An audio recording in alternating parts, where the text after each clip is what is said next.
اگر آپ نے قبل از وقت اقدام کر دیا تب بھی آپ ناکام. تو switching over from the passive to the active resistance is the most crucial decision to be taken by the leadership of the party.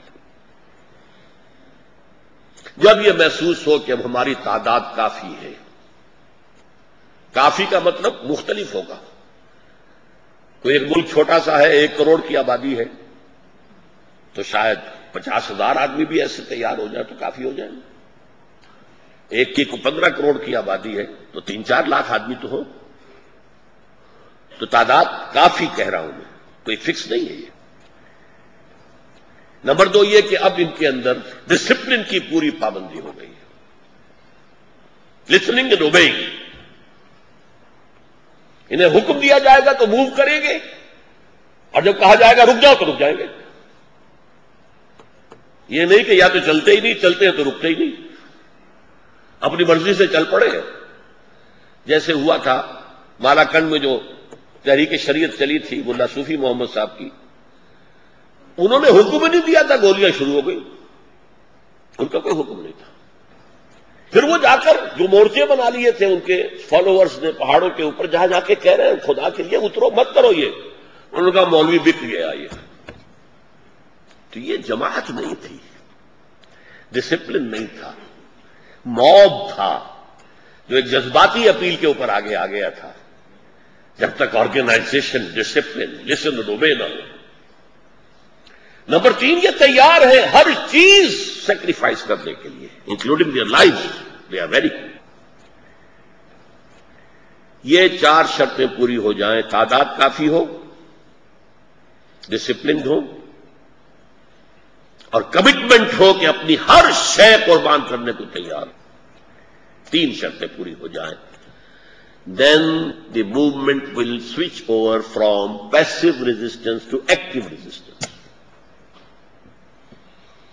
Active resistance کا مطلب کیا ہے وہ بھی سمجھ لیجئے، اور وہ بھی میں باہر سے مثالیں دوں گا، کہیں ابھی حضور کی شخصیت سے کوئی مثال نہیں دے رہا ہوں. خاکہ آپ بالکل سیکولر ٹرمز کے اندر اپنے ذہن میں جما لیں، پھر اس میں رنگ بھریں گے ہم. لیکن دعویٰ میرا یہ، every thing source is the seerah of the prophet. میرے پاس کوئی اور ذریعہ نہیں. ایک دفعہ جدے میں مجھے ایک صاحب نے کتاب دی، دی میکینکس آف ریولوشن. اس قدر خوش ہوا میں کہ مجھے میرے موضوع کی کتاب کچھ بھی نہیں تھا اس میں. میکینکس آف ریولوشن تو مجھے ملا ہے سیرت محمدی میں صلی اللہ علیہ وسلم. ایکٹیو ریزسٹنس کیا ہے؟ آپ نظام کی کسی دکھتی رگ کو چھیڑیں. آپ نے براہ راست ابھی کوئی چیلنج نہیں کیا ہے، کوئی الٹیمیٹم نہیں دیا، چھوڑا ہے، دیکھا ہے ذرا. مثال کے طور پر گاندھی نے پہلا کام کیا کیا تھا؟ Non violent naan cooperation. ہم تشدد نہیں کریں گے، مار دھاڑ نہیں کریں گے، کچھ نہیں کریں گے، لیکن ہم انگلینڈ کے ملوں کا بنا ہوا کپڑا استعمال نہیں کریں گے. ہم تو اپنا چرخہ چلائیں گے، کاٹیں گے اس کے اوپر سوت. چرخے کو انہوں نے اپنا قومی نشان قرار دے دیا. تو غور تو کیجیے، 20ویں صدی میں ایک قوم اور اس کی ایک جماعت چرخے کو اپنا نشان قرار دے رہی.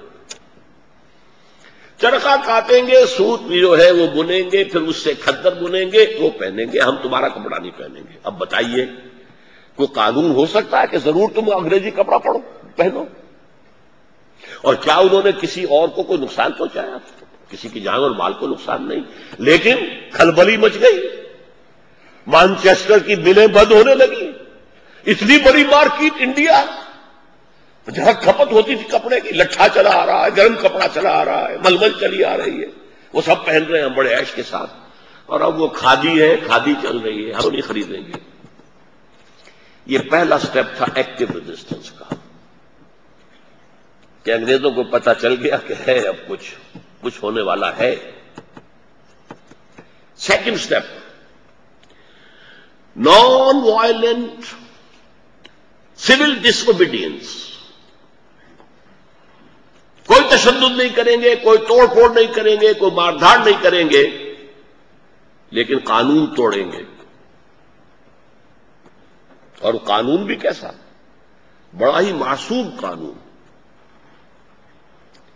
پرماتما کا سمندر ہے، پرماتما نے اس میں نمک پیدا کر دیا ہے. ہم پرماتما کے سمندر سے، پرماتما کے پانی سے نمک نکالنے جا رہے ہیں.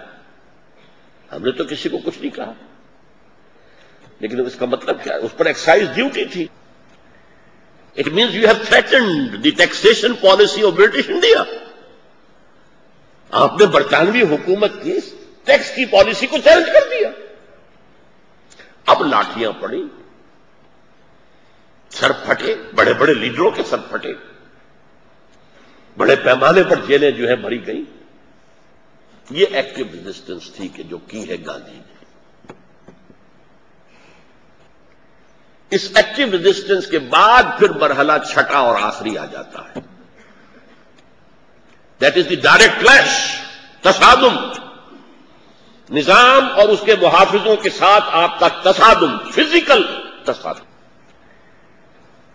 کیونکہ جب آپ نے ایکٹیو شروع کر دی ہے ریزسٹنس، تو اب گویا کہ آپ نے ڈائریکٹلی چیلنج کر دیا پورے سسٹم کو. Now the system will come over you with the full strength. کچل دو انہیں، مار دو ان کو، ختم کر دو. And now it will be the test. اگر آپ نے تیاری ٹھیک کی تھی، تربیت صحیح کی تھی، تنظیم صحیح کی تھی، اور صحیح وقت پر یہ فیصلہ کیا تھا، آپ کامیاب ہو جائیں. اگر آپ نے تیاری کے بغیر ہی اقدام کر دیا تھا، ابھی نہ آپ کے پاس تعداد اتنی موجود تھی، نہ ابھی ان کی تربیت تھی، نہ وہ لسن اینڈ اوبے کے عادی تھے، اور آپ نے جو ہے پنگا لے لیا، تو ظاہر بات ہے کہ اس کا نتیجہ یہ ہوگا کہ آپ ناکام ہو جائیں گے. اس فائنل سٹیپ کے آنے کے بعد کوئی درمیانی بات نہیں ہے، یا تخت یا تختہ. Either the revolutionaries will be eliminated, exterminated, ختم ہو جائے، اور the system will change. یہ جو تصادم ہے، یہ میں بعد میں عرض کروں گا کہ یہ کئی شکلوں میں ہو سکتا ہے. تصادم ہوگا وہ پورا فزیکل، اس کی شکلیں کیا کیا ہو سکتی ہیں وہ میں بعد میں بیان کروں گا. لیکن یہ آخری سٹیج ہے تصادم. علامہ اقبال نے، میں نے اب تک جو کچھ کہا ہے اس کو اگر ایک شعری انداز میں آپ سمجھنا چاہیں، تھوڑی سی فارسی ہے، اور میں جب بھی یہ شعر سناتا ہوں تو یہ کہے بغیر نہیں رہتا کہ کچھ اندازہ نہیں ہے یہ اللہ کا بندہ اقبال نام تھا جو گزرا ہے ہمارے ہاں، دفن ہے لاہور میں. یہ کبھی کبھی کس روحانی مقام پر ہوتا تھا. اللہ سے ہم اپنا مکالمہ بیان کر رہا ہے. گفتند جہان ماں آیا بتومی سازد. اللہ نے مجھ سے کہا ہے اقبال، میں نے تمہیں اپنی جس دنیا میں بھیجا ہے وہ تمہارے ساتھ سازگار ہے، تمہیں پسند ہے. گفتم کے نمی سازد، میں نے کہا نہیں مجھے پسند نہیں. یہاں ظلم ہے، یہاں غریب پس رہا ہے، یہاں مزدور کے رگوں کے خون کی سرخی سے شراب کشید کر کے سرمایہ دار پیتا ہے. کیا اقبال کے اشعار ہے.